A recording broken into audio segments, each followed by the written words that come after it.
meeting of the Metropolitan Council Transportation Committee from Monday, August 26, 2019. Our first order of business is approval of the agenda. Does anyone have any changes or additions to the agenda? If not, I'd entertain a motion to approve the agenda. So moved. Second. Motion and second. Any other discussion? All those in favor say aye. Aye. Opposed, nay. And we have an approved agenda. Next, we're on to the approval of the minutes from the August 12th, 2019 meeting. Did anyone have changes or additions to the minutes? All right. If not, then I'd entertain a motion to approve the minutes. So moved. Second. Motion and second. Any other discussion? All those in favor say aye. Aye. Minutes are approved. Next, we're on to the tab liaison report. Thank you, Madam Mr. Chair. Finn. Madam Chair, General Manager S. Coistra. Of course, council members, Director Thompson. This is going to be very brief because we have experts, Amy and Steve Peterson, Amy Benowitz, presenting the main items. And, well, thank you very kindly, sir. Thank you. I forget who I was. I am. Presenting the De-Federalization concept and also the regional solicitation. So I'm going to confine my comments just to a couple of update items from the different commissions that report to the tab. The first, the MAC, and I'll again confine my comments to things your constituents may ask you about. As you most likely know, the Highway 5 will be shut down. The entrance or the access to the airport will be shut down from April to November of next year. There'll only be access going in one direction. There's a couple bridges that need to be repaired, so it's going to be in and out. When the southbound is closed, northbound will be open, et cetera. But primarily the access is going to be from like 77 Cedar and going around behind the airport. So the travel times are going to really increase. And I know General Manager Coister is working feverishly on the bus access to that, because that's going to be really something. And then the three additional in the south checkpoint, 3 additional lines will be open by December, by Christmas. But we will have to go through the Labor Day holiday and the Thanksgiving holiday. So if your constituents should ask, but that relief is coming. And on last Monday, the airport passed the 40,000 passengers per day mark, which is pretty exceptional. 41,000 were for the NCAA. The PCA, Pollution Control Agency, is going into the public comment of phase 2, which is $23 million over 4 years, draft plan in the fall. And last but not least, MnDOT, they talked about functional classifications, which we won't go into now. But Chair Hovland, in a bit of humor, said, would anybody like to propose more road construction or closures to the MnDOT? No. And I do want to remark that I noted Council Member Fredson's great photo on the front page of the Pioneer Press next to the mayor. I do have it in my briefcase for an autograph if you have time afterwards. Right. And I enjoyed, if I may say, Madam Vice Chair, the newsletter had your bio in it, and I enjoyed that very much. And I have a copy here as well, so autographs when we're finished. Thank you. Thank you, Madam Chair. Thank you, Mr. Dugan. Does anyone have any questions? All right. If not, we will move on to for the reports. We have MTS Director Thompson. Madam Chair and members, tonight I'm going to defer the report because the bulk of what we are working on in the past few weeks is being covered on the agenda. So we'll just nothing else to report besides what we have on the agenda tonight. Okay. Thank you. Any questions for Mr. Thompson? All right. Then we'll move on to General Manager Coister. Yeah, Madam Chair, I will give a couple reports today that include some slides and video. The first one is on the State Fair Service. We're into, I think, our 5th day here. I'm not counting. If I'm counting correctly, and we've had some record attendance because the weather's been absolutely beautiful. And so we thought it might be timely to give you just a mini brief on how the State Fair Service is going. And I've asked Brian Funk, who is the manager of the over the bus services, the deputy manager of the bus services, to provide that overview. Thank you. Welcome. Madam Chair, council members, again, Brian Funk, and I'll provide you with just a brief overview, and as the general manager indicated, a short snippet video. But here's a really nice picture of our A-line service running on Snelling right outside the main gates. Here's some preliminary ridership through the first 4 days. The blue is last year, 2018 rides. The orange indicates this year, 2019. And so you can see that, Thursday we were pretty close. Friday was a fantastic day, and The numbers represented here, that 52,000 number on a weekday is really unheard of. That used to be a good number on the weekends. You look at Saturday, again, well over 60,000, and even Sunday was strong. So the total fare rides were just shy of 200,000 rides from our 10 express sites. It's up about 3% from last year, which is a good sign, especially considering that we have 3 fewer site locations that we're operating from this year. The total fare rides, again, this is early, but we're estimating that it's a little over 211,000 versus 205,000 at the same point last year through Sunday. So it's about 16% of fare goers. Really strong number. Goes to show that the marketing and service we provide is excellent. And so Tane Danger, who's a local comedian, he's done a couple of videos for us about Where's My Bus. He did a nice one out of Maplewood Mall. So I'll show that real quick here. Our state fair is a great state fair. Don't miss it, don't even be late. Our state fair is a great state fair. The best state fair in our state. Tin Danger here with, hey, where does this bus go? State Fair edition. We know where this bus is going. It's one of the many park and ride buses that take people from around the Twin Cities Metro to the Minnesota State Fair, the Great Minnesota Get Together. So almost all Metro Transit employees at some point during the 12 days of the Minnesota State Fair take a shift as a ambassador. I'm a Metro Transit ambassador now. I can answer any questions. Anybody has a question about the fair, about Metro Transit, about the future? Do people just want advice? What's your question? I wanted to know if my daughter-in-law is going to have a boy or a girl. Well, first, just to ask you a question, is she pregnant? I have a question about your bow tie. So my bow tie was carved out of the original forest where the state fair is. Do you have any Ferris wheels? Do I have any Ferris wheels? Well, not on me. Okay, you and I have like the same haircut, I think. Who wore it better? How do you get your hair like this every day? You have the best earrings. Are these like special state fair earrings? My husband and I were Cattle Patrol, it was called. There's a Cattle Patrol? Metro Transit has an app on which you can actually get your tickets for the State Fair Express. Very easy, very convenient. It is cheaper than paying in cash. And bam! I saved $1 that I can now put towards one extra cheese curd. Somebody told me you've been going to the fair for a long time. 80 years. 80 years? I'm 87. And how long have you been doing it with the bus? Just a couple of years. Because I was driving and it was horrible and I could never find a place. Have you ever tried to drive to the fair? We used to. This was like in the 60s, and you could park on the fairgrounds. What? Were there any rules in the 60s? Not really. Why would I drive out there? I don't know. Yeah, why would you drive out there? We're looking at people in the camera who drive to the fair like, what are you doing? Hey, Metro Transit sign, where should I board the bus? So, can you tell me, so you're taking the bus to the fair. Do you always do that? Well, we have, yes, in the past. How does taking the bus compare to driving and parking? Oh, it's much better, much better.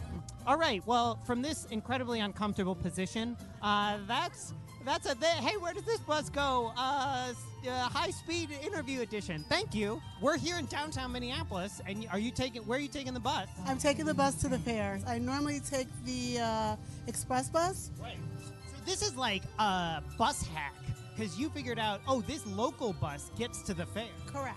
In the transit-only lane, it is your red carpet to the Minnesota State Fair. Hey, the buses dropped us off right here by the entrance, and we didn't drive, and we didn't park, and we're here, and now we can eat, we can do a Ferris wheel. You just took the bus to the fair. We did. How was it?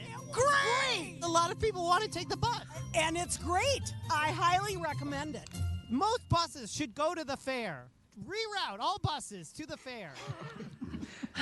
All right, so you can see that we like to have a lot of fun, and credit to Bruce Howard's team who pulled this together and was able to make this work on really short notice, and so they pulled it together. It turned out fantastic. So, and then real quick, we'll see just a few more pictures, maybe.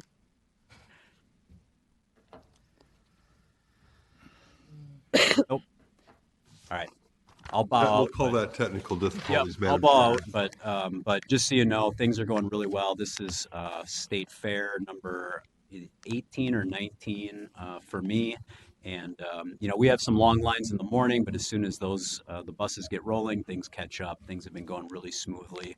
Try to communicate with our customers, social media, rider alerts, staff on site to make sure that they know exactly what's going on, especially in the event where something fills up. So feels like we're doing a good job and everybody's really engaged. So great. All right. Thank you. Thank you. Madam Chair, then I also mentioned that after the State Fair service, we moved right into school services, and this year we anticipate more than 10,000 students from 60 area high schools having a student pass. One unique thing about this year with the college passes is that in Augsburg, student passes will be part of their of each student's tuition and fees. So they will have free rides as part of that. I won't call it free. They do pay part of the fee for that, and the college subsidizes part of it. But it's the first college to include a free pass as part of the student fee and tuition structure, and we're excited about that, and they're excited about that. And as I understand, the students are excited about that as well. And then I'll also mention that the region's first bus lane opened last week on a stretch of southbound Chicago Avenue. That lane allows buses to bypass traffic. I think they're painting those lanes red. I've seen pictures of them. They should be very apparent to other drivers to not use the bus lane. This week, portions of East 28th Street and Lake Street are going to be bus only to help buses move through the corridor as construction begins. I know they were going to paint those, I believe, over the weekend, but decided that they could not because of the rain that occurred, so they'll be painted going forward. And then Hennepin Avenue bus lanes will be created by restricting street parking during weekday peak periods. So those lanes will also be painted red and signs around that as well. And then finally, we're going to be starting, we have started an annual fall campaign celebrating customers' ability to safely use mobile devices. And Bruce Howard, our Director of Marketing, is here to talk a little bit about that campaign and hopefully have some slides. Yes, good afternoon, Madam Chair and members of the Transportation Committee. Bruce Howard, Director of Customer Services and Marketing. As the General Manager said, in the fall, we typically do a rather large advertising campaign. It's the time when people are getting back to their normal schedules, and we want them to think about how they get around, get to work, get to school, those kinds of things. Plus, as you saw, all those great people on the buses going to the State Fair, we also want to see if we can now get them to try some of our regular route service as well. So this year, what we did with our objective was really develop an integrated campaign with an overarching theme that focused on convenience, ease of use, and good value. The audience that we're targeting with this is our millennials. So those who are 22 to 37 or roughly in that age area. One of the things we saw from some research we did at the end of last year was that the awareness and the importance that millennials gave to transit was decreasing. And so we wanted to make sure and get out and get in front of them with a message about transit. We're going to be highlighting some of our technology that we have, things like our mobile app, mobile ticketing, next trip real-time information, track your bus, track your train. If you haven't seen those, I'm happy to help you look at those sometime. And then the campaign will kick off here. It kicked off last week and it'll run through November 4th. Here's just an example of some of the types of advertising that will be out there. The top two that you see here are actually Facebook ads, so social media. The first one here on your left, why worry about new Minnesota hands-free law? Text away on Metro Transit. So we thought that was a timely one to get in front of people. Let us do the driving. On the right-hand side, you can see that ad here. get real-time departure information for your routes, track your ride, so track your bus, track your train. At the bottom is an example of the bus wrap that we'll have out there. We actually will have 5 buses wrapped with this creative that go along with that campaign. In addition to that, we're going to have other digital ads out there. We're going to have digital radio and traditional radio, some online banners. We're going to be doing some direct mail on some of our high-frequency routes, and a few other things that we'll probably throw in there along the way. And then finally, I just want to end by giving you a glimpse of a digital video that we put together here. Again, as I mentioned, we're focusing on millennials, and of course, if you're familiar with millennials or have some at home, you know that they don't put their phones down at all. So we need to reach them where they're at, and where they're at is looking at their phones. And so we put together a little video that talks about all of the ways that they can access Metro Transit technology with their phones. So if you can roll that, Greg.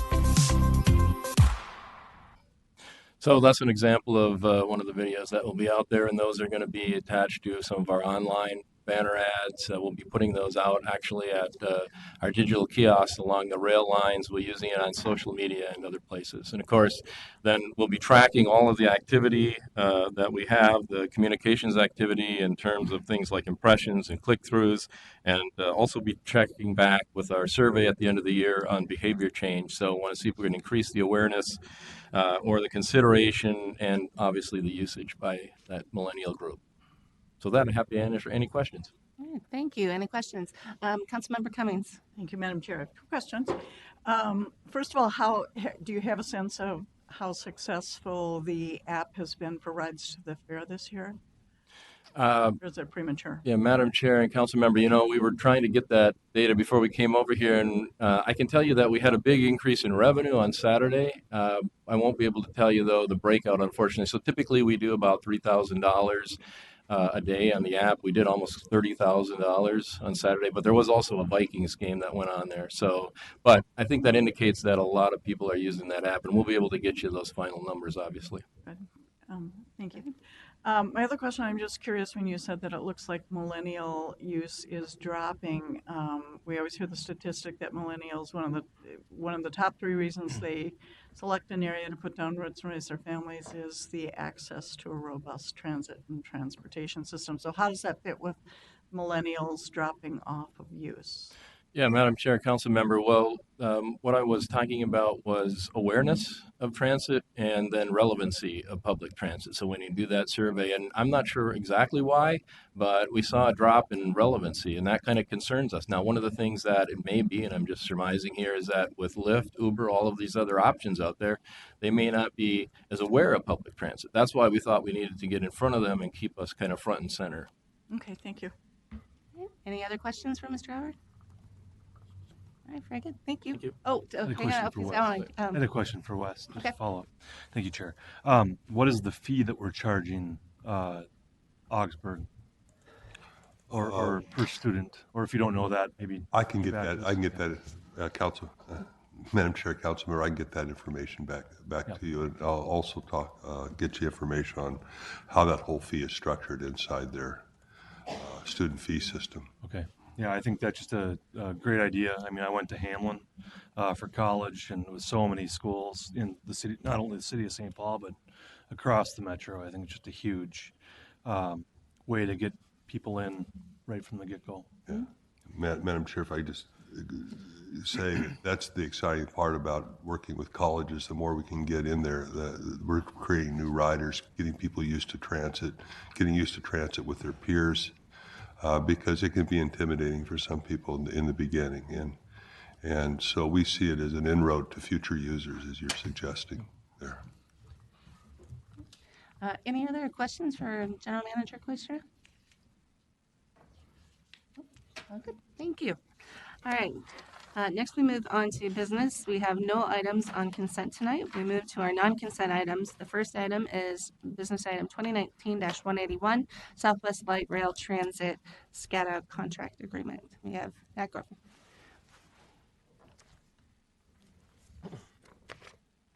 Welcome. Thank you, Madam Chair, committee members. My name is Nat Gorham. I am the Manager of Contracts and Risks for Southwest LRT. I'm here today to present a sole source contract with Collins Aerospace for SCADA programming for Southwest LRT in an amount of $50,303,023. To give you all a background in what SCADA is, it stands for Supervisory Control and Data Acquisition. It's the means by which the council remotely controls and monitors LRT service on its alignment. And it does so through SCADA points. We have hundreds of thousands of these SCADA points along the alignment. And the SCADA points send information to our rail control center. And it allows the rail control center to remotely control LRT service, to monitor where trains are at, to turn off and on switches, and to check the status of a TPSS, for instance, or a signal. Now, this contract will extend our existing SCADA service along the alignment for Southwest from Target Field to Southwest Station. The contract is primarily programming and testing. There was a construction part of it that we pulled out and put into our systems contract to make this contract more of an engineering contract. So there's no prevailing wage in this. It's primarily engineering services. So if you're thinking about the LOMP tails to this, is not in our LOMP application because it's primarily engineering, which is pre-award. So you may know the name Collins Aerospace. You may know them as Rockwell Collins. They were formerly Rockwell Collins. They were formerly Air Inc. before that. We currently run a Collins Aerospace SCADA system on to run our LRTs.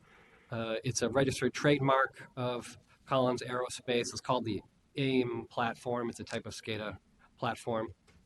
And that's the reason why in February 2017, we brought a suite of Collins Aerospace services to the council for approval.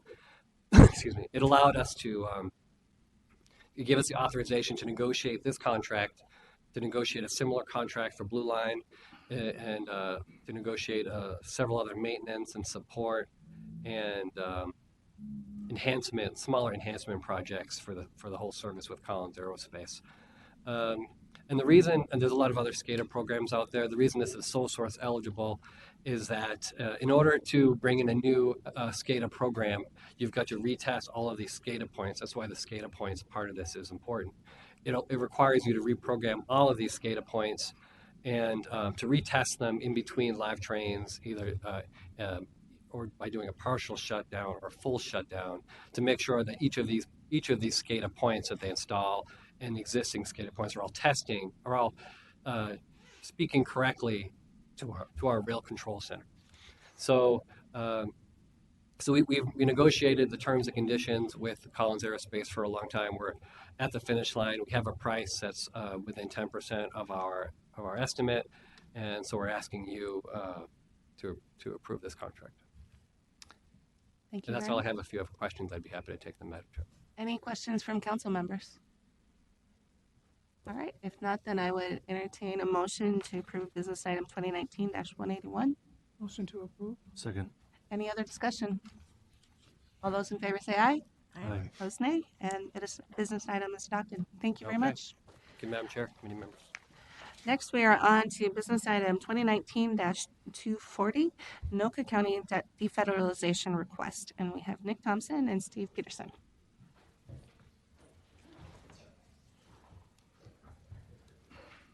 Madam Chair and committee members, I thought I'd start this business item out tonight by giving an overview of what de-federalization of projects are. This is an overview that we gave to TAB last week, and we thought it kind of just gave a general overview before we got into the item itself, so it might prompt some questions you have or help you answer some questions you have about the item when we get into that. So this is a presentation we made at TAB, and then we'll get into the business item itself.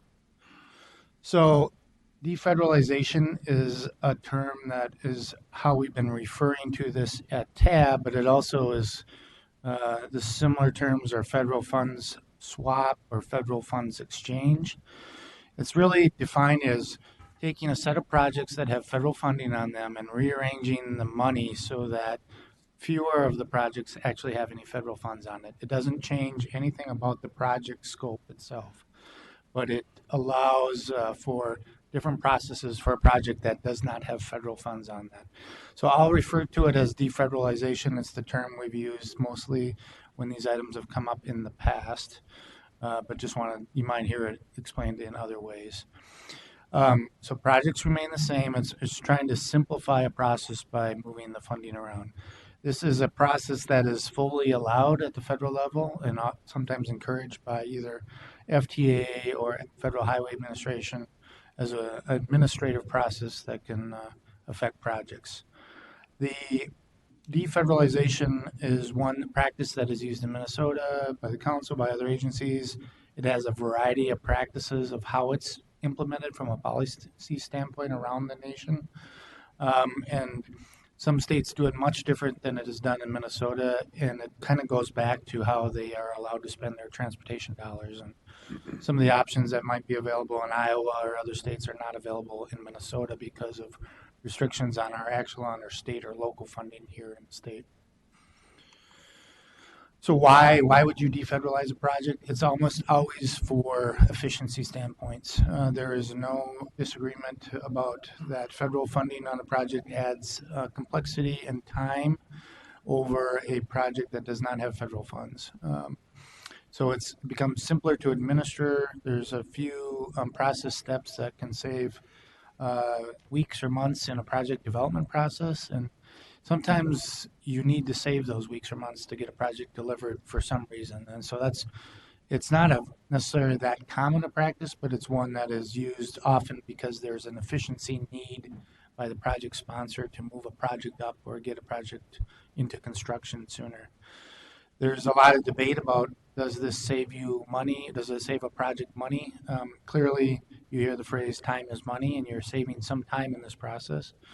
And it's been theorized that it can save up to 30% of the cost of a project. I think that's maybe on smaller projects. On a larger project, there isn't.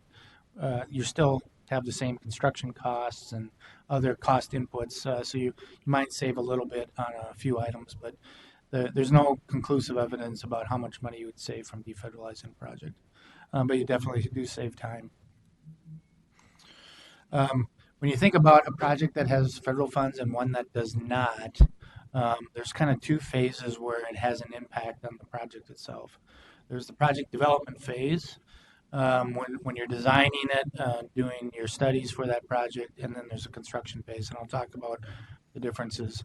When you have a federal money on a project, even if it's $1 of federal funds, you follow a federal environmental process or NEPA process.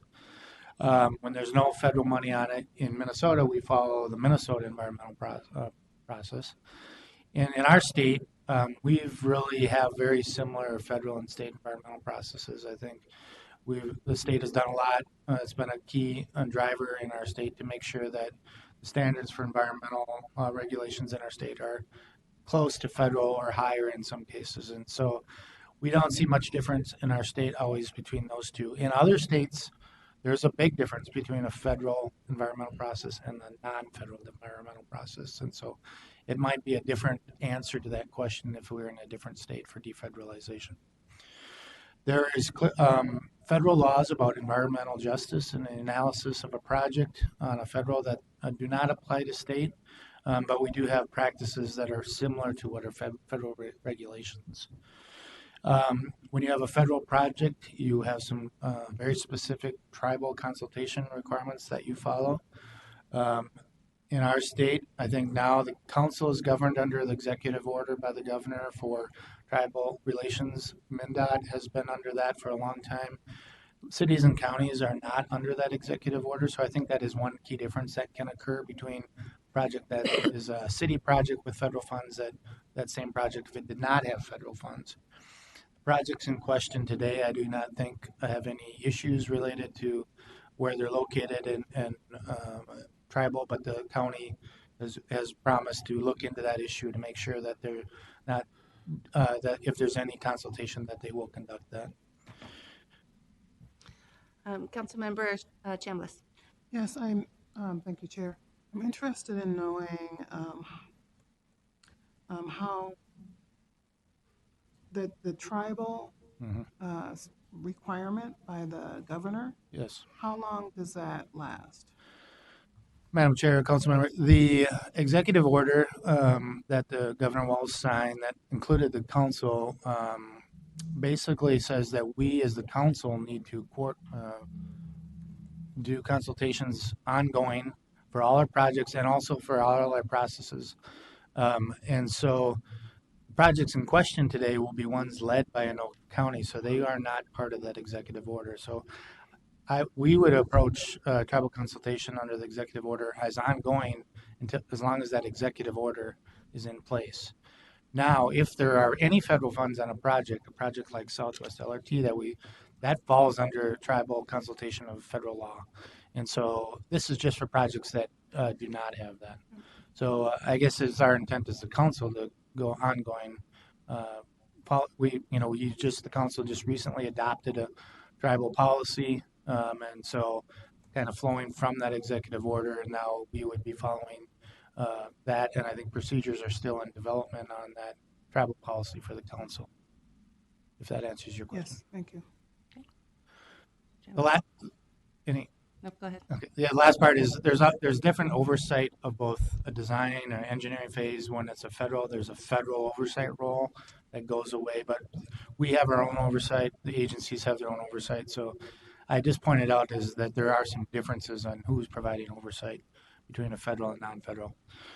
Another phase is actually when you're getting to procurement and construction of a project. That's where there's some differences. And it depends on your agency what those differences are. A disadvantaged business, or DBE, is a federal requirement. So any project with federal funds follows the DBE requirements. When there's no federal requirements at the council, we have MCUB. At MnDOT, they have one similar to MCUB. They have a targeted group business. Hennepin, Ramsey, St. Paul, and Minneapolis have a program that's similar to MCUB called CERT. And in many sense, it's very similar to disadvantaged businesses, but slightly different in a few ways that are different. Outside of those agencies I mentioned, though, they do not have a similar program to DBE. And it's an issue that was raised in this business item, and I think Anoka County came up with a creative way to kind of deal with that issue by working with MnDOT to invest in small business construction projects that would be similar to the DBE requirements that they had if they would continue to have their federal projects. The other two contractual ones are on federal requirements for prevailing wage and on-the-job training requirements in the contracting. When we raise those issues with Anoka County, it seems like their wages that would be on the contracts would be higher than prevailing wage, and they're looking into adding some language that would be similar to OJT on their contracts. Buy America is a clause at the federal level that talks about where the source of your materials comes from. Often it's applied to steel or technology on a construction project. So that is a requirement that is on federal projects, but not on non-federal. But in Minnesota, there's been a comparable requirement to Buy America that has been recently added to a lot of state bonding projects, and the language for that is going to be added to these contracts by Anoka County. So though it's a little bit different, it's the same principle of trying to buy materials that are going to be used on the project from U.S. sources. And so they've come up with a solution to that. And again, in the contracting phase, who provides oversight, if it's federal or non-federal, is different. So really, you're gaining efficiency on this project, but you're having some trade-off with these other construction and development that I just mentioned. And so because of those trade-offs, there's been some opposition to something like De-Federalization in the past. TAB had a very lengthy discussion about this item this year, and in 2015, when a similar item came before TAB, discussion about this. And I think what's different tonight is that the business item tried to address the issues that may raise when you defederalize a project by having contractual language on Buy America and creating this alternative to the disadvantaged business programming and having a way to deal with prevailing or wages on the labor of the contracts. And so the item is different today than the last time it came before council because they've really tried to work with us and with MnDOT as the fiscal agent on trying to mitigate some of those issues in order to gain the efficiency. The reason they want efficiency on this project is they need this project done before a parallel project that MnDOT is under construction, so it's less disruption to the public on those projects. And I just want to comment a little bit about the discussions that have been going on. There was, like I said, a lengthy discussion at TAB. There also have been good conversations taking place between the council and MnDOT, and also with council and Anoka County. I think Anoka County really has gone a great have really proceeded in good faith in trying to come up with ways to align with everything for this particular item. However, the discussions we had is leading to, we would like to get to a place down the road, or has prompted this discussion where having frameworks for other counties or cities who want to defederalize, at least have a framework with which to meet these requirements, so that, you know, they can have it as an option, but then we'll know what we expect for them to have in place, both as a council and at TAB. So I don't know if that, any other comments on that? No, that was a good summary of where we ended last week. So but tonight I just wanted to highlight those differences before we get into the business item. And the item itself is because Anoka County received 3 regional solicitation projects, and that's the point of where they're trying to rearrange their funding in order to deliver those projects. But it's an action before council whether they can do that. So, Councilmember Chambliss. Madam Chair, Mr. Thompson, just a question about potential advantages of defederalization for small businesses in terms of access and opportunity. For example, maybe that business being able to take on a project of a smaller scope. Is that one of the differences? Madam Chair and members, I think smaller projects benefit from not being federal because they are much more complex in that as a contractor, we've heard indications that it's easier to be a small contractor on a project that is not federal than one that is federal because there's just more requirements. But there's no, you kind of give up some of the guarantees that come with federal of DBE and some other elements which are requirements on a project with federal funds. But it's also an advantage, smaller projects, because of their complexity. If you're a city with a small project that receive money through the regional solicitation and you've never done a federal project, that's a pretty big hurdle to learn how to follow a federal process versus one that has been not federalized. And so there's advantages for local communities sometimes on a smaller project. If you're doing bigger projects, they're often have you're maybe more used to working on a federal project if you're a contractor or a city or county that's done federal larger projects because they often have federal funds in them. Okay, thank you. Councilmember Cummings. Thank you, Madam Chair. So any project that would be requesting defederalization would be some project that had gone through the TAB regional solicitation process.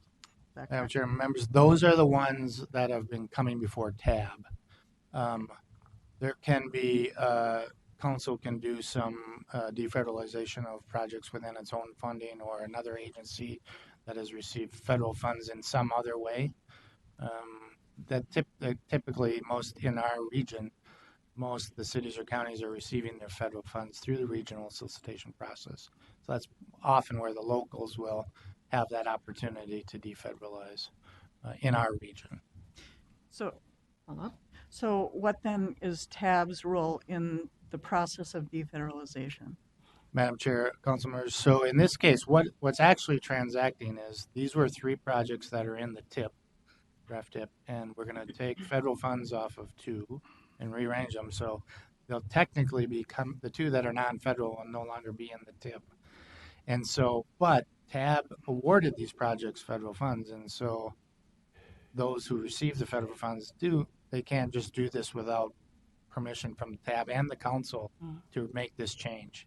And so because it came through the TAB, through regional solicitation, they have to go back and ask for that step. The practical policy or procedural step is that then it amends the TIP, like a TIP amendment, which often comes through here through transportation and TAB. But in reality, they're asking for permission to change an award that they had previously received through the regional solicitation process. Okay, thank you. All right, additional questions? All right, if not, then I would entertain a motion to approve business item 2019-2040. So moved. We have a motion, is there a second? Second. Any other discussion? All those in favor say aye. Aye. Opposed, nay, and motion carries. So the next step is determining what goes on our consent agenda. I think both items probably proceed to the full council. Does that have to? Full council? All right, so if anyone disagrees, you're going to listen to me talk more at a council meeting. So, all right, so we'll move on to information items then. So the first one is the Regional Solicitation Work Group update. We have Amy Venowitz and Steve Peterson. Steve's sitting back. Amy's got it. I think I'm going solo today.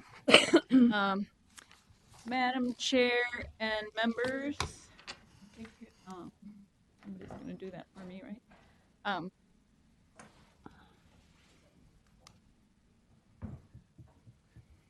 So today I will be presenting on the proposed recommendations for revising the regional solicitation, application and funding process for the next version of the solicitation, which we're calling it the 2020 solicitation, but we need to get the revisions agreed to and put in place now so we are ready to release the solicitation in 2020. So the recommendations that are coming, or that I'll be summarizing today, were developed by a policy work group that was created by TAB, and it included both primarily TAB members, but also council members. Barber and Cummings represented the council on that work group. So before I delve into the recommendations, a quick reminder, what is the regional solicitation? It is a process to allocate approximately $180 million in federal transportation funds that the region and the council as the MPO receives under federal law. In our region, we have developed a process whereby we primarily distribute the funds to locally initiated projects, but they are projects that directly support regional goals and objectives. We run the process every 2 years, and the projects that receive funding are receiving funding for 4 to 5 years in advance. So for instance, projects that will receive funding in the 2020 solicitation are receiving federal funds that the region gets in 2024 or 2025.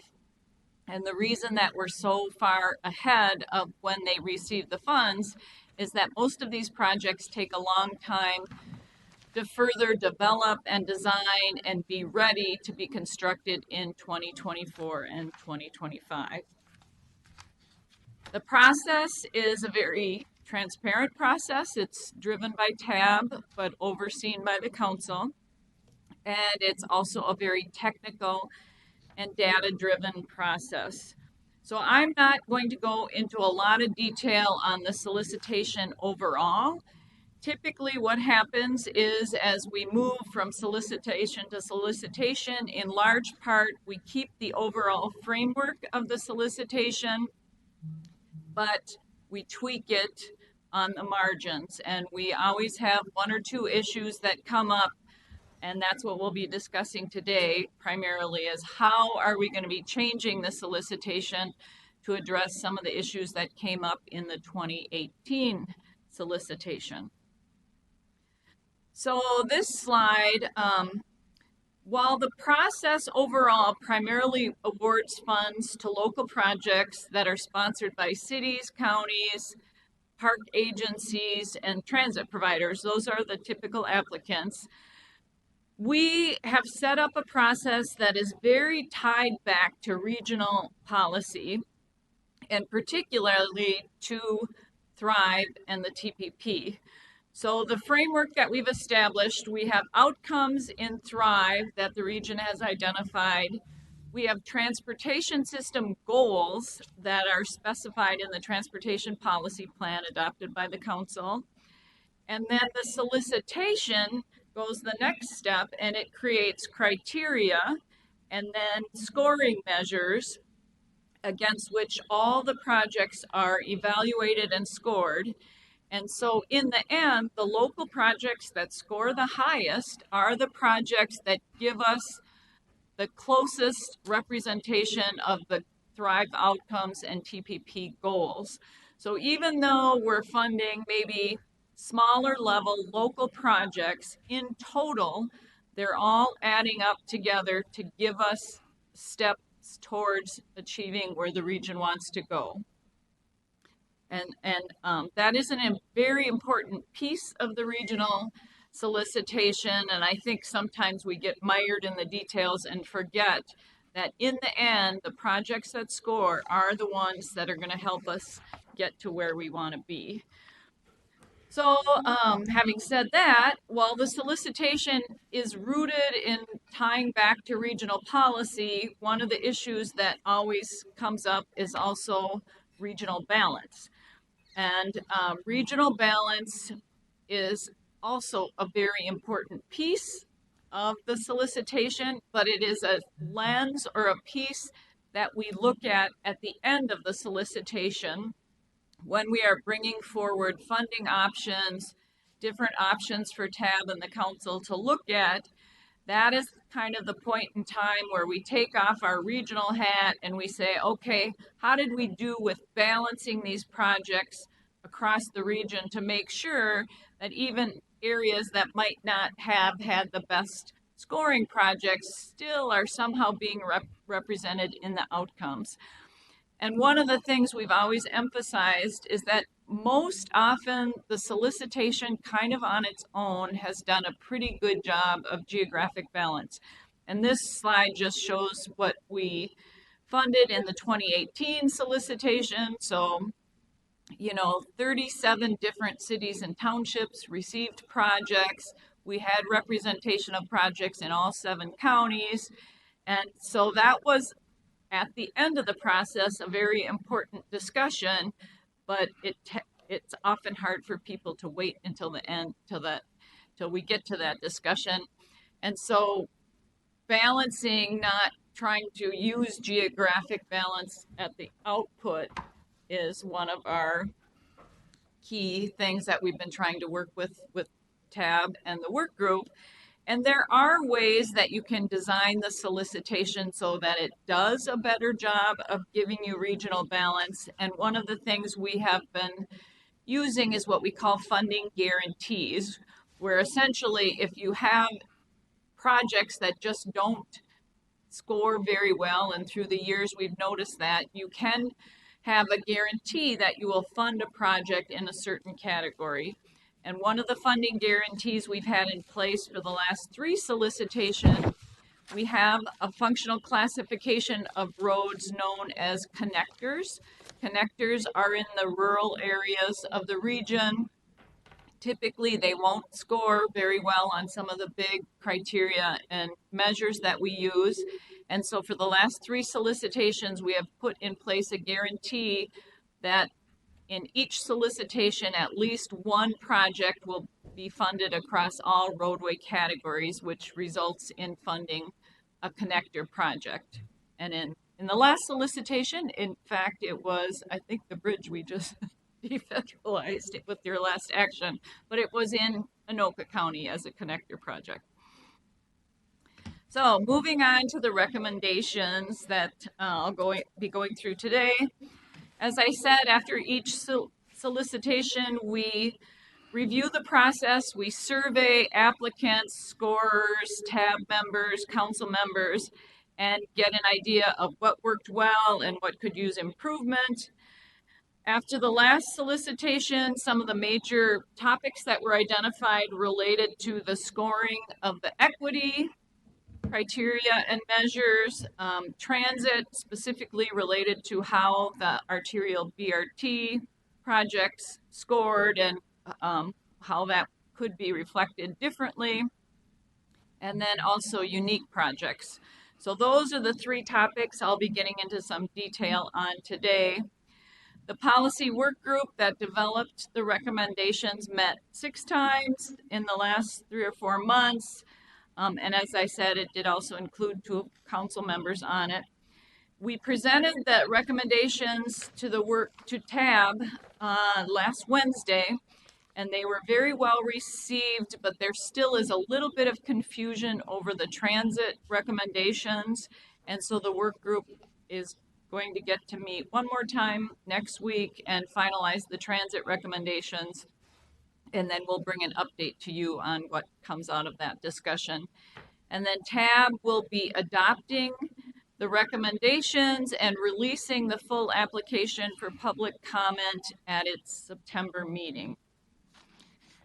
So before I get into the recommendations, we had neglected to attach to the agenda a document that looks like this. It was attached today, so you might not have seen it, and you might want to call that up on your iPad. It goes into quite a bit more detail than I'm going to be going into on the overall recommendations, but you might want to refer to it as I go along.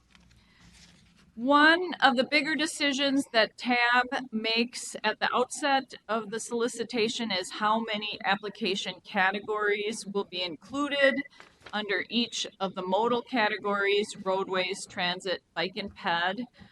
So the graphic shown here it relates to some of the major recommendations moving forward. In the past, we had 9 application categories along with a base level allocation for travel demand management activities. So really 10 categories, though one of them kind of came off the top. With this solicitation, we are now proposing to go and add 2 additional categories, one in spot mobility projects under the roadway category and one for the BRT program. I'll describe that in a little bit of detail. And then also a unique projects category, which is not quite new, but in the past it's kind of been an ill-defined category. And with this solicitation, we are going to put more structure on that category and also allocate specific funding to the unique projects. So I'm going to go somewhat by mode for the policy work group recommendations. The roadway recommendations are primarily technical in nature, and they did go in front of the policy work group, but the original recommendations were run through a technical roadway work group that's really where most of them originated. The first one, as I mentioned, we are recommending a new spot mobility and safety application category. This category will be aimed at smaller, almost intersection type projects, so they'll be smaller in nature. And in the past, those were included in roadway expansion and did not always score as well as the larger projects, but they tend to be smaller, low cost, but very high benefit projects. So creating a spot mobility category where they kind of compete against themselves made some sense. The other thing with this category, we will have a smaller maximum award of $3.5 million rather than $7 million in the other roadway categories. And this, we think, will help us get a little bit more geographic balance by funding a higher number of projects under the spot mobility category. A second recommendation is to create a new measure for pedestrian safety improvements. It's a qualitative measure whereby applicants will discuss how their project impacts pedestrian safety. Pedestrian safety, you're probably all aware, has really been growing at a rate not seen in our other areas of accident categories, and so putting a bigger focus on pedestrian safety seemed to be something everyone wanted to do. We had some discussion early on about combining the modernization reconstruction roadway category along with bridges, partly just to have fewer application categories. In the end, the technical group thought that those two project types were too different to score against one another and recommended leaving them separate as two separate application categories, so they will remain that way. In the past, we have also had a requirement that at least 10 million in funding be spent in the bridge application category. We're recommending eliminating that minimum spending, and in the end that will give TAB a lot more flexibility as to where it draws the lines across the funding categories.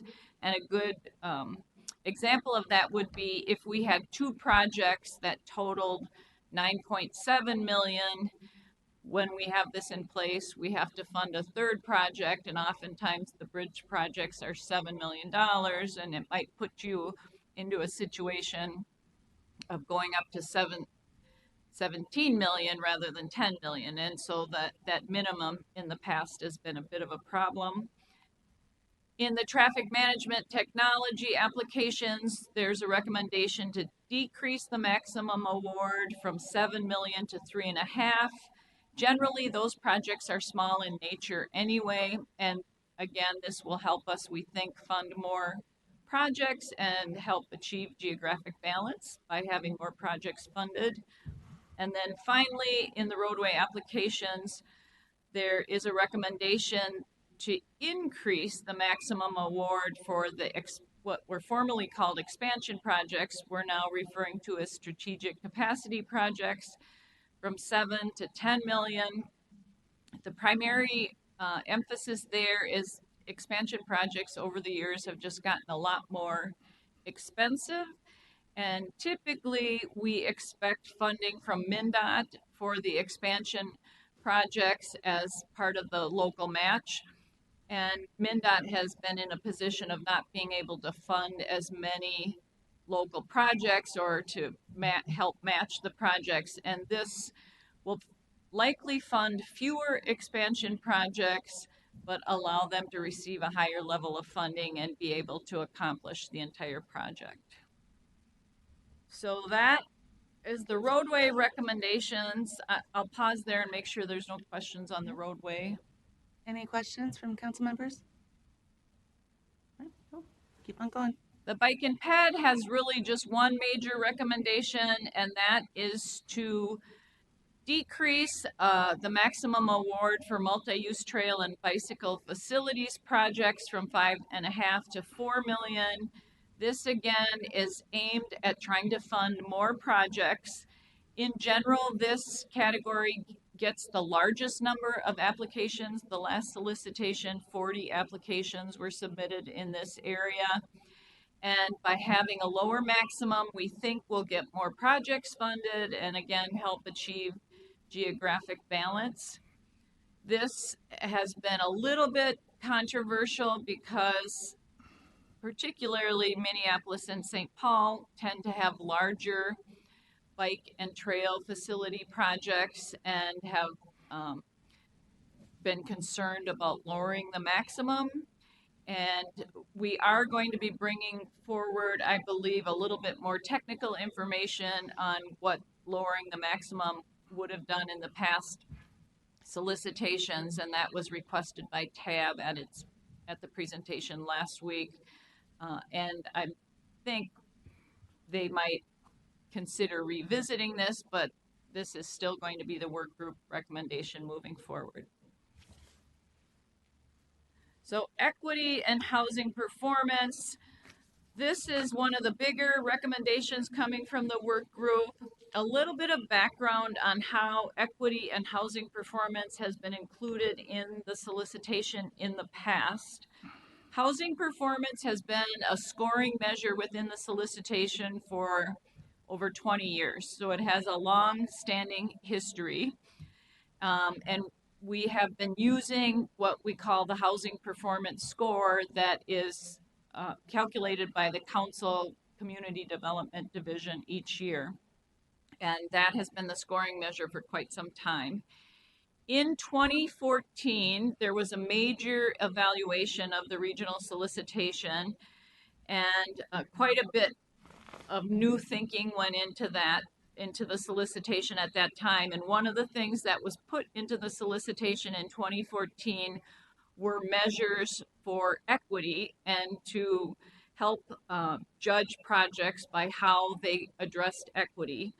And at that time, the areas of concentrated poverty were somewhat of a new concept at the council, and those were incorporated into the solicitation and used as a scoring measure too. So equity in the past has been scored by first asking the applicant to demonstrate how the project provides benefits and impacts to what we've been referring to as equity communities, but in the tab definition that includes low income, people of color, disabled populations, youth, and elderly. So it's a little bit of a broader definition than typically used in, like, for instance, in Thrive, MSP 2040. And so it was a qualitative response of how the project benefited these populations, how these populations were engaged, and then at the end, there is a multiplier that was used to multiply each applicant's score. And applicants that were in areas of concentrated poverty with 50% people of color could receive 100% of the score. Areas of concentrated poverty received 80%. Areas above the regional average received 60%. And all other areas, their score was multiplied by 40%. And that equity multiplier proved to be somewhat controversial because we had applicants who might do an excellent job in thinking about equity and how their project could benefit particular populations, and maybe even engage those populations very deeply, but in the end, they would be multiplied by 40% and could only receive 40% of the equity score. And so what that tended to do was, for some applicants, it really discounted the equity scoring because they would in their mind think, well, I can only get 40% of the points. I'm not going to spend my time thinking about that issue or addressing that issue. And I think it had a lot of impact of working against what we are trying to achieve, which is that everyone thinks about how their project can impact equity populations.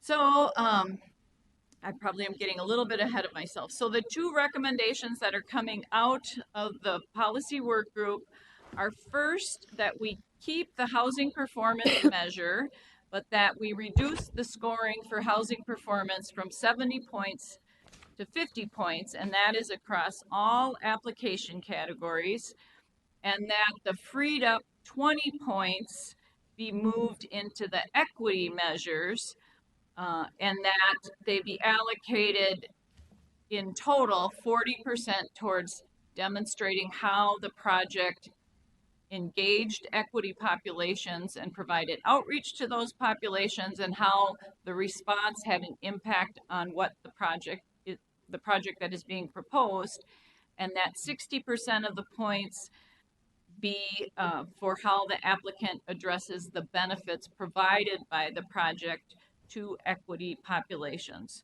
So that's the first piece of the recommendation. And then the second piece is to replace the multiplier that I just described with bonus points. So rather than being a disincentive, it would give all applicants the chance to score 100% of the points. And then for those applicants that did a really excellent job at responding to the engagement and benefits portion of the question and scored at least 80% on those measures, then the applicant would be given the opportunity to be allocated bonus points, and the bonus points are predicated upon the geographic location of the project. And you can see there, so the highest bonus points are given to areas of concentrated poverty with 50% people of color, 20 points for areas of concentrated poverty, 15 points for census tracts where the project is located that have poverty or minor or people of color populations above the regional average, and then 10 points for all other areas. And so this revision is really meant to give everyone the opportunity to score fully on the equity points, but then recognize that areas of concentrated poverty and people of color need additional benefit and can have the opportunity to get the highest level of bonus points.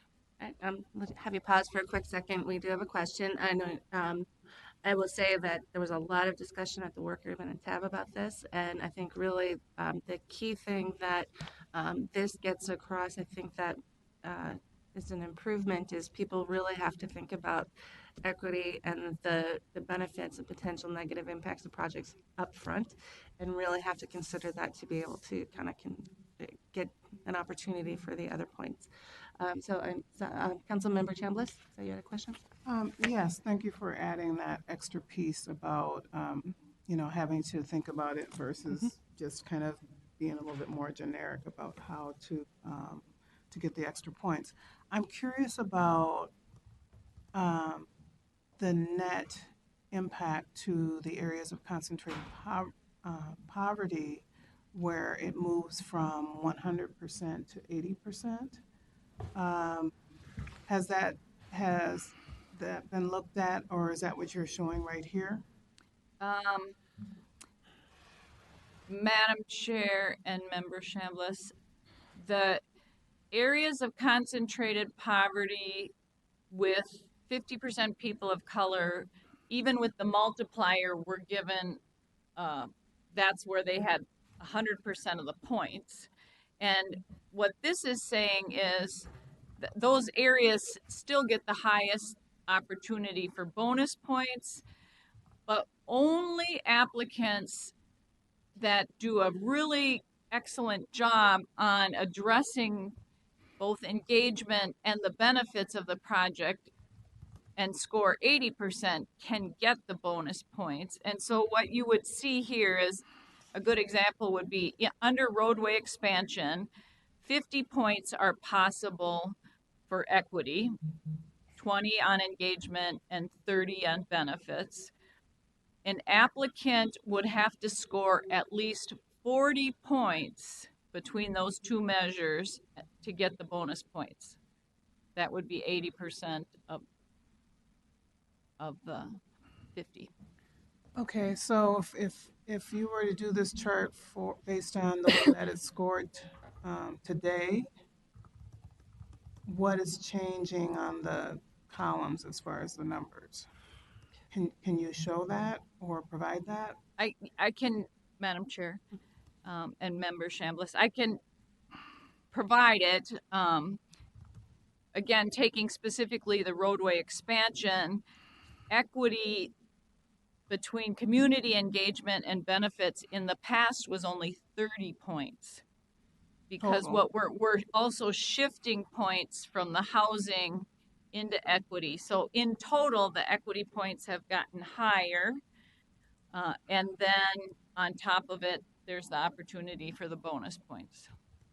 Okay, thank you for that clarification. And if you can send the kind of the before and the after, as even if the columns are slightly different, that's We'll make sure we get that out to you. Director Thompson, you had a I think in that same example, Madam Chair, council members, in the current one, without these changes, after you scored those points, you would then be reduced points based on where your project is located.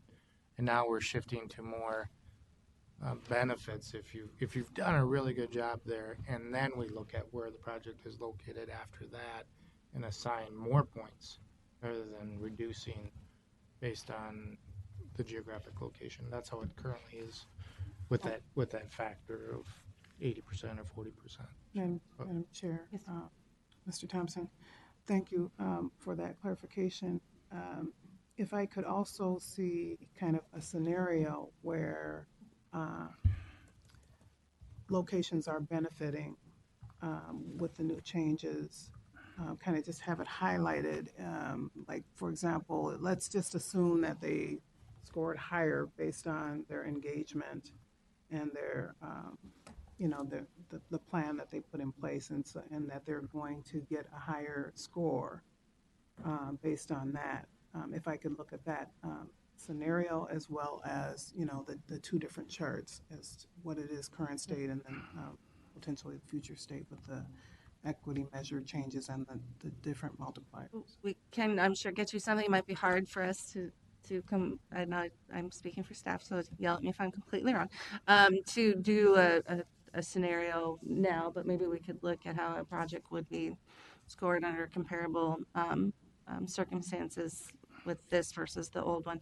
Might be a little challenging to do. One thing we do with the regional solicitation, which is part of what informed this exercise, was we do an after analysis. I think Mr. Peterson was here presenting that at one point, of sort of the outcomes of different things, what were sort of the items that led to changes in scoring and that type of thing. We'll do that again with this, and so we'll kind of continue, because I think every time we look at this over time, like, this is definitely, I would say, I'm very happy with this improvement, and Amy put a ton of work into this, and I think it's really quite fantastic.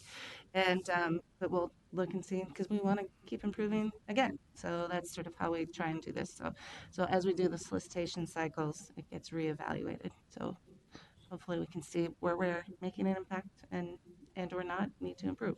So does that even, okay, Councilmember Cummings? And then Thank you, Chair. I think also with this change, one of the things, so with the provided applicant workshops and learning sessions on equity engagement, identifying project needs and solutions, whether you are funded or not, it changes the thinking around the application. And the spillover effect, hopefully, is that it begins to change the thinking around every thing, not just projects that are being that are part of the regional solicitation process, but everything else. Looking at the engagement, looking at the solutions, and all of the things that are going to be done through training. Because I don't know who that will be aimed at directly, but clearly there will be staff and others who are involved in other areas beyond just regional solicitation projects that will learn from this and be able to start, hopefully, thinking about this in a very different way. And I think that could be a huge benefit as well. So I know this was a big shift and a lot of work, and I think it can have so much benefit across the board on so many things, even unrelated to this. So I think it's really an important change. I agree with, especially with the outreach to the counties and the cities who submit applications. I've heard a great deal of positive feedback from them having the opportunity for these workshops, because they're all starting to talk about this as well. And so it's a good chance for us to be out there and explain how we want this to work, but also have some of those conversations so they have tools to talk about it themselves.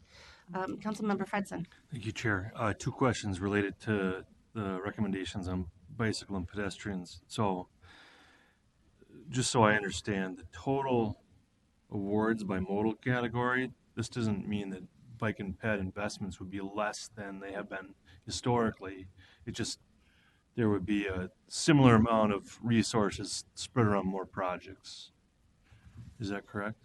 Yeah, Madam Chair. Yes, that is correct. There, just individual project could not receive as much as before, but the category would stay as similar to what has been in the past. Okay, and then a follow-up. So in slide 9 there's a reference to cities, potential financial burden for cities in this application category, and I'm just trying to, is that cities versus county? Is that just recognizing that some cities raise concerns at the tab? And if I recall a conversation with Councilmember Tolbert, who represents St. Paul on the tab, I think the argument is that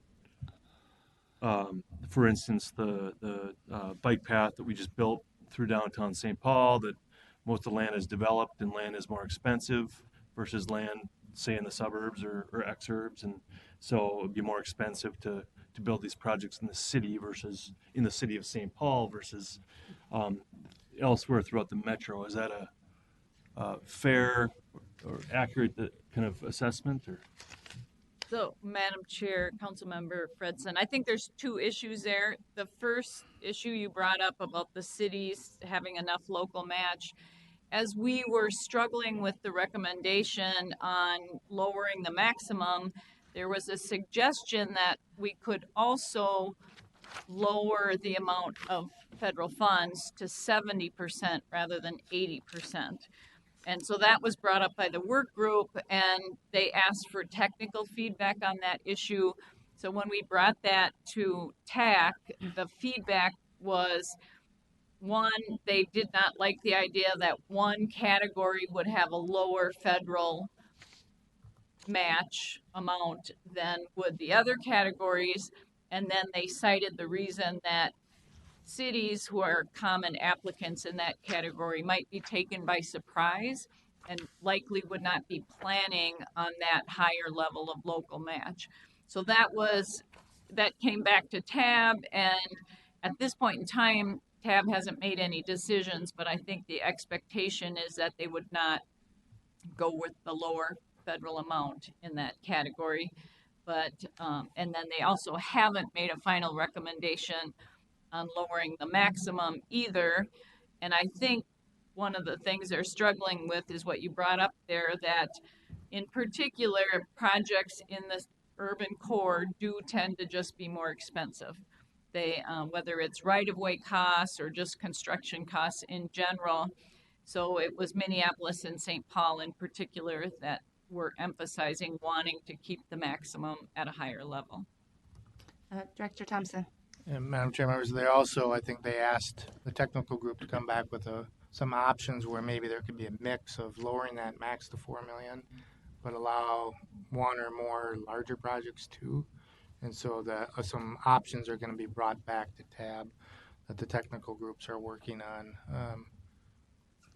kind of to address that issue, but also you start to dilute some of the goals of the working group too, to lower the max so you get more projects.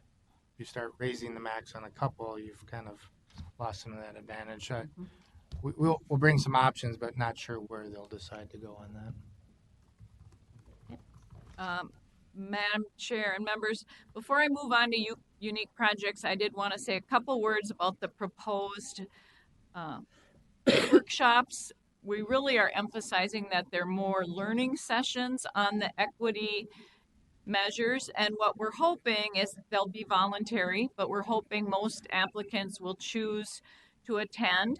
I've been meeting with Mitzi Kennedy of our OEO office, and we are thinking that she and her staff will have a major role in helping design and help facilitate those workshops along with some other individuals from around the council. And they're really meant to help applicants understand of what does it mean to engage communities, what are the types of questions and tools you can use for engagement, how can you design your project to better meet the issues and needs that are being identified through engagement, how to think about benefits to communities.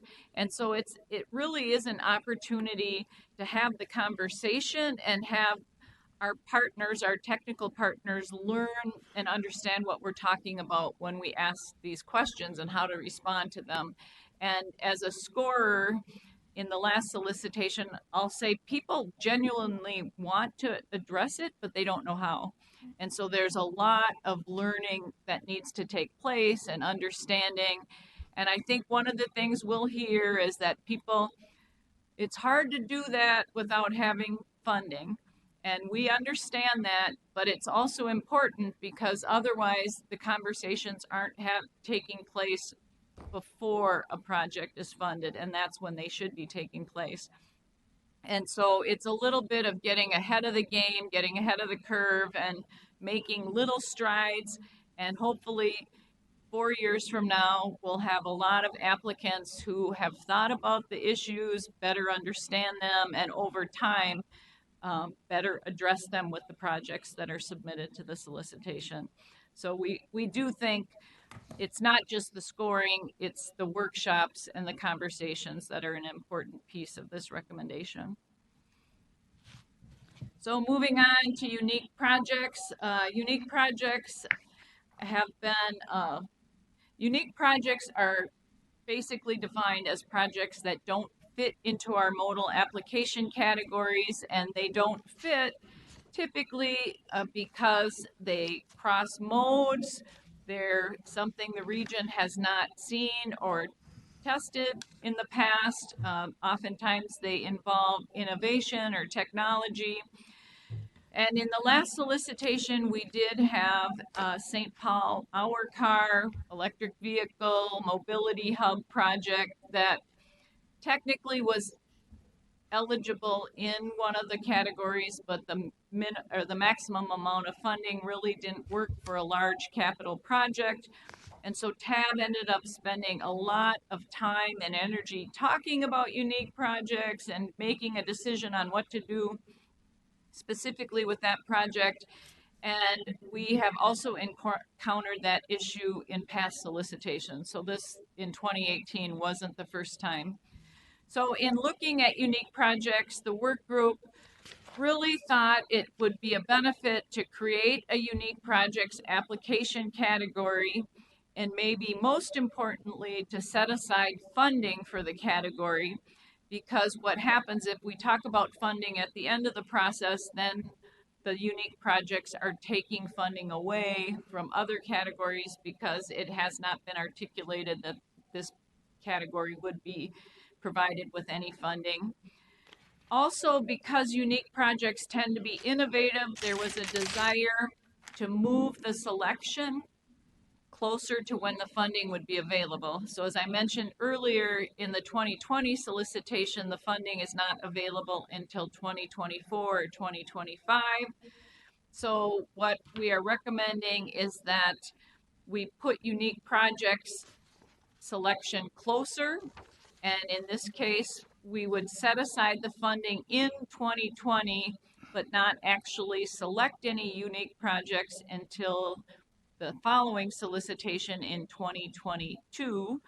And one of the advantages of putting that off a little bit is that it also gives TAB an opportunity to really create the criteria and the evaluation process that will be used to select the unique projects in the interim time. And so that is the unique projects recommendation that will be going forward to TAB. And with that recommendation, it shows up on the modal funding ranges as essentially a modal category. So we now have roadways, transit, TDM, bike and ped, and unique projects. And unique projects has exactly a 2.5% of the funding, while the other categories have a range of funding that might be allocated to them. And we won't know what is actually selected until we get to the project selection point at a next fall of 2020. We would have that discussion. Councilmember Chambliss. Yes, thank you, Chair. Ms. Menowitz. So that 2.5% unique funding, the impact on the other categories to the left, is that going to be determined during the review process, or has that 2.5% been taken from some of the other categories, and if so, which? Madam Chair and members, TAB is thinking of the 2.5 essentially as being off the top. And so it will come off the top, and then the remaining funds would essentially be split in the funding amount shown under each of the other modal categories. So it would be a proportionate reduction across the other three categories. Okay, Madam Chair. And so it's being put at the top to guarantee funding for that category? Dr. Thompson. Someone's trying to find you. Madam Chair, members, but if there are no unique projects submitted, which is a possibility, other than we do think that travel behavior inventory will be funded out of this, but then that money goes back to the other modes. And so it's set aside, but only if there's good projects that are submitted, which is not a guarantee. But in the past, last time, they didn't set aside money, and the St. Paul Hour Car project became a big issue because at the end they were trying to see which pot of money to take it from, and that became the discussion whether or not, instead of is this a good project, and now they're taking the funding decision out at the front end and letting the projects apply, and then saying if there's a good project, this is how much would be available for it. Okay. But it has to be approved by TAP that there's good. Madam Chair, thank you. All right, I have a lot of questions. I'll probably have some after this meeting. You said the travel behavior is a likely candidate at the inventory, and we had a recent presentation about that. I'll have some questions about that. Any others? Madam Chair, members, just because that is when we would apply, that's why I can say that we know that we'd apply for that, the council applies for that, but the others we do not know who would apply, but I think things like shared mobility are categories, innovative transit, electrification has been one that has been one of certain types of the infrastructure has been something that has come up in the past that I could see as an opportunity, but as of this point, we haven't heard of any, but there's 2 years to go before that. And I would say the discussion really was TAB wanted to be part of or have an opportunity to allow new technology and innovation to be something and be one of the principles that we're working towards, to have be able to be forward looking. And so this was one tool that I think that the working group really came to consensus with, that we wanted to have available. And again, we said we'll do this and have the money set aside, but if there aren't projects, then it goes back into funding things across the region. Councilmember Cummings. Thank you, Joe. Does the amount of funding that we receive ever vary? Madam Chair and Member Cummings, the amount of funding we have been receiving has been right around 180 million for the past 2 to 3 solicitations. One of the things that varies is how much we choose to overprogram. And we overprogram primarily because we know projects fall out along the way. And so what has been happening in the past couple solicitations is the overprogramming level has gone up. And at the same time, what we are finding is fewer projects are falling out along the way.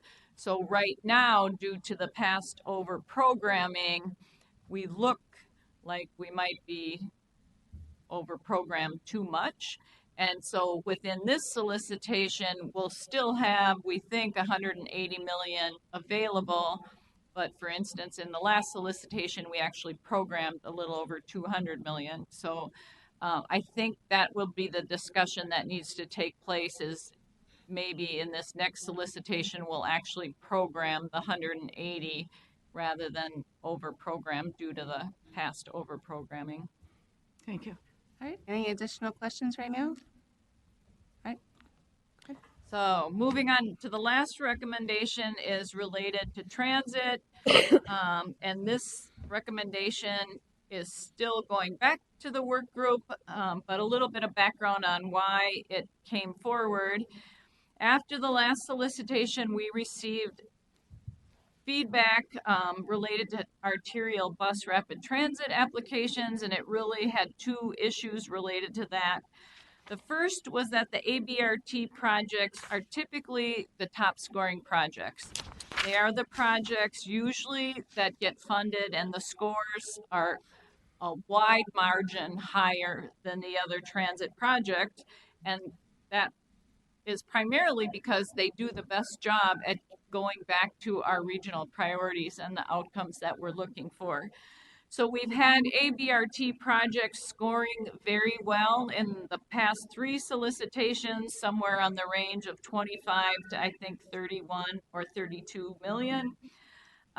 Typically what happens is the arterial BRTs show up both in expansion projects and in modernization for different elements of the project. For instance, the technology improvements and the stations typically would be in modernization, and then the service buses, that type of thing, shows up in expansion. And so while we get quite a bit of funding for arterial BRT, they've had to piecemeal the projects themselves and then also typically apply on 1 to 2 to 3 arterial BRT lines.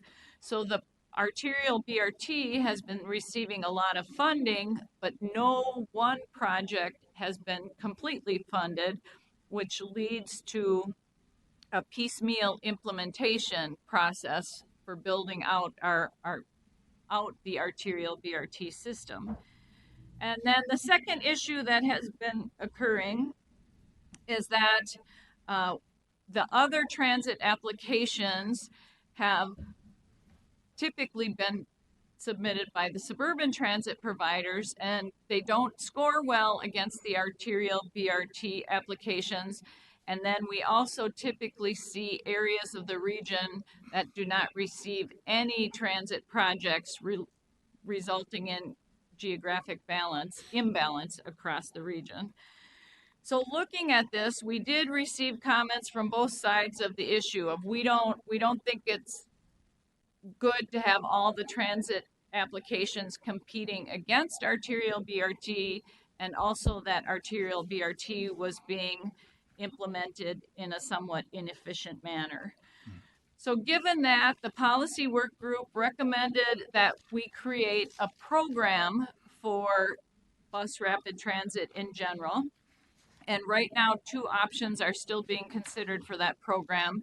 The first is that the program be funded at a level of 25 to 28 million for new bus rapid transit project, and specifically for only those lines that are in the TPP, either current revenue or increased revenue scenario, and that projects that are either small or new starts expansion projects be excluded from the program, and also improvements to existing BRT lines be excluded. And one of the reasons the new starts exclusion is being suggested is that those projects have another very substantial funding source through the New Starts program, whereas arterial BRT projects, this is really their only federal funding source in which to compete. The second option is to fund the program at a little bit higher level from 25 to 31 million and allow all forms of bus rapid transit projects to compete within the program, including the small starts, new starts projects, and improvements to existing lines. And then how that program would come forward with recommendations is yet to be determined. And TAB made it very clear that they want the policymakers to be involved in having that discussion of what would the process be for bringing forward the program recommendations. The intent would be to bring the recommendation forward around the April timeframe next year, so that we know what's in the BRT program prior to selecting projects through the other solicitation application categories. And then the second big part of that recommendation is to create a guarantee that would fund a transit project outside of what we call transit market areas 1 and 2, And on this map, those areas are shown in the dark blue and the lighter blue. They're the core of the region with some of the first ring suburbs. And so the recommendation would be that we fund at least one project in the green areas that has at least one, if it's a service project, it would have to have at least one end of the project outside of the market areas 1 and 2. And this part of the recommendation really is hand in hand with the BRT program recommendation. It's aimed at giving us geographic balance and recognizing that the BRT program will primarily be focused in the urban core, in the blue areas, and also recognizing that if we broaden the definition of BRT, that if we did fund a BRT project in the green areas, that would count as part of the guarantee of for funding for transit. So that issue is still being dealt with in the policy work group, and we will expect a recommendation in the next couple of weeks.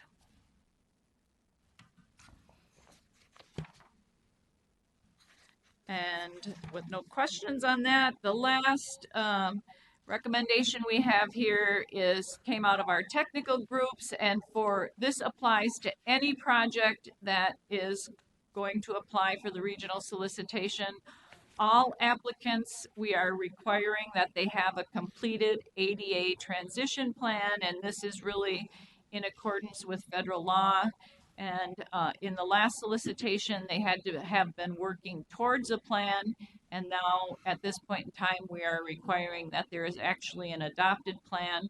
And then also the applicants must submit a letter committing any funding that they receive, that they will commit to snow and ice control if they receive funding through the multi-use trail and bicycle facilities category. This is our schedule moving forward. So we would be releasing the solicitation for public review in September, receiving comments and doing some revisions in the fall, and having a final application packet in November. In December, the council will be asked to concur with the application packet. It will be released to applicants in February of 2020, applications due in April, and then final selection of projects next late fall, November, December timeframe. And that is it on the regional solicitation. Councilmember Cummings. Thank you, Madam Chair. On the ADA transition plan, is that something that gets submitted to the Met Council to conform to certain requirements that the Met Council has, or is that something that they simply say they have in place? Madam Chair and Member Cummings, it is simply something that they agree and validate with us that they have an adopted plan, and we don't have a role in overseeing what's actually in the plan. Okay, thank you. Director Thompson. Madam Chair, members, but we as the council is an applicant for this, and so we've been working on the council's ADA transition plan, knowing that this date was coming, and I think it'll come before the council prior to this April timeframe. It's in the works, and so the council needs to have one also as part of this requirement. Thank you. Okay, any additional questions from council members? What? Good. All right, thank you, Amy. Oh, sorry, Councilmember Fredson. Thank you. One question is whether or not these funding allocations take into consideration whether or not counties are, I guess, bringing in all available resources. And I ask because Hennepin County just raised the wheelage tax, and I don't believe that all of the counties in the metro are, I guess, maximizing their wheelage tax. And so is that factored into resource allocations or no? Director Thompson.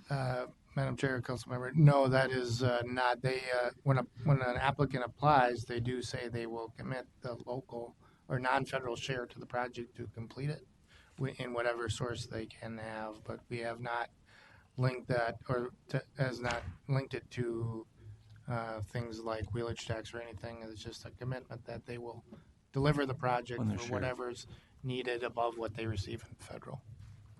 Thank you. All right, one last time. Any other questions? All right, thank you, Amy. We're on to our last information item, which is the second quarter ridership report. We have Becky McBride.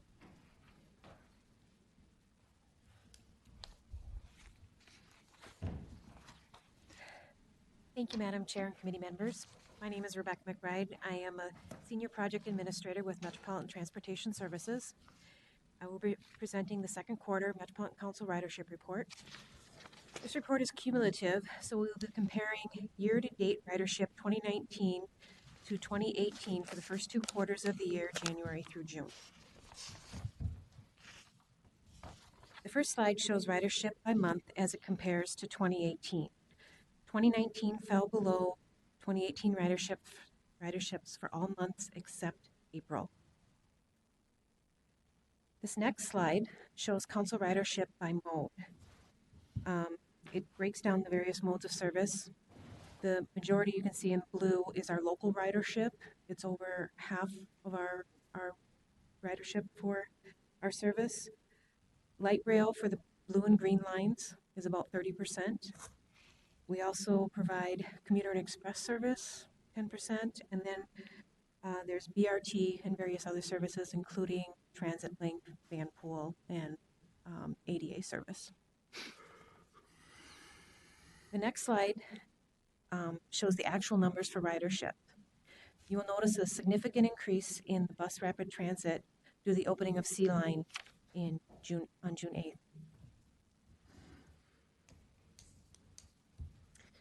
Now observations. Metro Transit experienced significant ridership loss on local service for the first 2 quarters of 2019 due to the poor weather conditions through April. That was discussed for first quarter with the bad weather in January, and that just continued through. BRT had the opening of Sea Line on June 8th, which added an additional 110,000 rides during its first months of operation. The rail modes did a little better. Green Line had its 4th month of ridership records for the line. There is a kind of a balance between, or more of a fight between light rail growth and the bus decline. The final 4 happened in April, which contributed to the higher ridership identified in the earlier slide. That particularly helped the Green Line. Other observations, Metro Mobility has a slight increase. The expectation is that they're going to increase 5 to 6%. That's been what's happening for the last 6 years. It was just a little slow early on this year because of the weather. Transit Link is seeing some decline in Hennepin and Washington counties, and Metro Van Pool has stayed kind of consistent with the 55 van pools. Okay, open for questions. Councilmember Chambliss. Thank you, Madam Chair. Ms. McBride, I have a question about the observations in terms of the growth or challenges with the NCAA Final Four ridership having a positive impact. If we took the events out, the big events like the NCAA or a big, Super Bowl game or something like that, what our rail mode growth look like, or is it a wash? Are we under? Someone, Madam Chair, Council Member, I think that's an excellent question. There's lots of events that occur throughout the year and each year that are unique. The Super Bowl, the NCAA Final Four. We've added the Alliance Field service, and I've actually asked for that same question to see how we can better normalize these numbers. For example, in terms of local ridership, we now have bus rapid transit as a separate category, and that moves local ridership into bus rapid transit. And so I think we need to figure out how to better normalize. But there's a broader question of what's going on here that I think we need to have a better answer to. We know, for example, on local ridership that the impact of shared mobility, like such as bikes and scooters and so forth, affect local ridership than it would more other services, because it's that short trip element that it affects, and Uber and Lyft do the same thing. So I say all this to say there's a lot of moving pieces going on here that we don't have as much of a handle on that I would like, and we're asking those same questions. And I also had a similar question, and you kind of addressed it, was so there's decrease in the local ridership and increase in the BRT. So what effect did opening the sea line have on the local numbers? But it'd be good to see that sort of teased out at some point. Yeah, Madam Chair, I would also add that for that example, the same is true for comparing year over year in ABRT, because the prior year to opening, you have a construction year that could affect the ridership along that corridor as well. So it's a much more complicated story than what we could put on here. I didn't mean to confuse you more, but these are the right questions to ask, I think. All right, Councilmember Chambliss. Thank you, Madam Chair. Thank you for the additional information, Mr. Quistra. I think it would also be nice to continue to have some of these big events, the NCAA's. If we can keep those coming, then that helps too, doesn't it? That's right. Excuse me, Madam Chair. Agree wholeheartedly. We like them. How about the World's Fair? Councilmember Cummings. Thank you, Madam Chair.